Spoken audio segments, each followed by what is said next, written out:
This is Dr. Gambee again.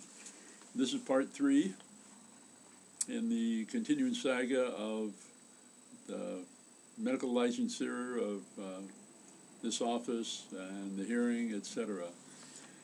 The proceedings for the hearing are moving forward. We have a hearing set for December 3rd, and my attorney, Mr. Wheatley, and I are spending long hours preparing for this. The lawsuit's always also moving along, and here again we won't know the outcome of that for some time yet, so I won't belabor you with the details of either of those events. Period. But I thought we'd spend a few minutes today talking about the coming flu season. As you're aware, this is considered flu season, but it's really, I think, called cold, dark, stressful, high sugar intake season. This begins when we return to school and the weather changes and there's more stress involved in these activities. And then the Halloween is approaching, which is also a big stress on the most children. They get way too much sugar. And then we have Thanksgiving a few weeks later, and then Christmas a few weeks later, and New Year's and Valentine's Day, and then Easter. And all these things are happening when the weather's dark and cold, and we are not getting any vitamin D from sunlight. And so our intake of vitamin D during this period of time is marginal at best. And most of us still are not aware of the need for adequate doses of vitamin C to protect your immune system. It's very interesting. I read recently on the VitaminDCouncil.org website with a toxic dose of vitamin D is probably in the range of 50 to 100,000 units a day over an extended period of time.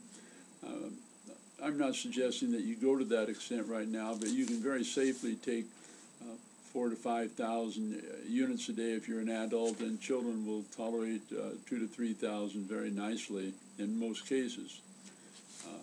Even when there are some toxic events after a few months, they are reversed when the vitamin D intake is stopped. And so if you have any concern, have a vitamin D blood test done. You can get this done even without a doctor's prescription, either going through the ZRT laboratory or going to any lab test laboratory in Eugene for that period. In addition to minimizing your intake of sugar during this period of time, it's very important you get adequate amounts of vitamin C and A in addition to vitamin D. This is assuming that you're going to reduce your intake of sugar and find other ways of entertaining the children during the Halloween, Christmas season. We're going to try and post on the website soon a paper I've put together outlining several other methods you can use to reduce your risk of the colds and flus and all the other things that go along with this time of year. If you choose to do vaccinations, that of course is a personal choice, and I don't feel it's my position to tell you one way or another. But before you do this, I think it's critical that you inform yourself as to the risks and potential dangers of being vaccinated, as well as the purported benefits. I think the Mercola website, Mercola.com, is a good place to get that education. It's something that's simple to do, but it takes some time, and it's a bit frightening because most medical professionals are going to tell you to get vaccinated. The other part of this is trying to improve the quality of your diet. Minimize your intake of processed foods and all forms of sugar, especially the high fructose corn syrup. The other day I was in the grocery store looking at labels of various products on the shelves, and I would guess at least 50% of the items in the grocery store have high fructose corn syrup. There's a variety of other things. Oscillococcinum, a homeopathic remedy that's been around for many years, is very helpful. Magnesium chloride is another very effective method of reducing your risk of colds and flus. Coconut oil, hydrogen peroxide all have a place in doing this. Another thing that takes a little more effort, it would be to learn to use homeopathic remedies. This can be done fairly simply. There's a variety of good homeopathic do-it-yourself books available. Homeopathic remedies are available from most health food stores, from Fred Meyer, and here in this office. A bit of good news is there's a medical doctor and a couple of nurse practitioners that have volunteered to open the office here at least one day a week beginning on the 29th of October. We're going to open up for chelation and refilling prescriptions and things of that nature, vitamin mineral assessment through the dark field testing and allergy testing that we've been doing for so many years, period. But this will be available beginning October 29th and hopefully at least two days a week for the indefinite future. And so go to the web page. You'll try to keep that up to date. We'll try and update the answering machine at least weekly. And I'm available by phone.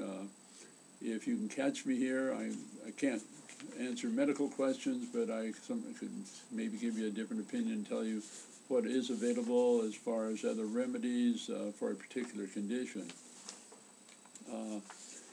You can make appointments for chelation and other sort of maintenance things beginning October 29th. So just call the office and Mary will keep you up to date.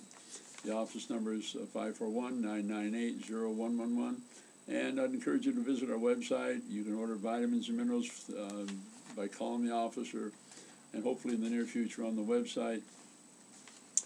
And that will bring you up to date for the time being. We appreciate your support, your concern. I encourage you to continue to write your state legislators, and I feel that what we really have to encourage them to do is open up a full-scale investigation of the medical board.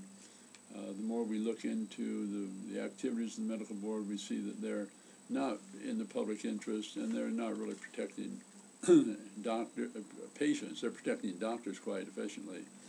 We had an interesting conversation with a lawyer who's a friend also, and we again were reminded that as far as the Bar Association is concerned, people can learn of any complaint against a lawyer just by calling the Bar Association. The medical board has changed the way that they deal with complaints, and that you cannot really find out about a complaint against a doctor until a final decision's been made. If the board chooses not to pursue it, then that complaint is confidential, and you will not be able to find out what other citizens are complaining about regarding a specific doctor. That is not good. There's no way to protect yourself against incompetent, predatory doctors without knowing what the complaints are. So take care of yourself, keep up to speed on the blog, and we appreciate your support and all that you're trying to do to maintain the availability of alternative medicine. Thank you very much.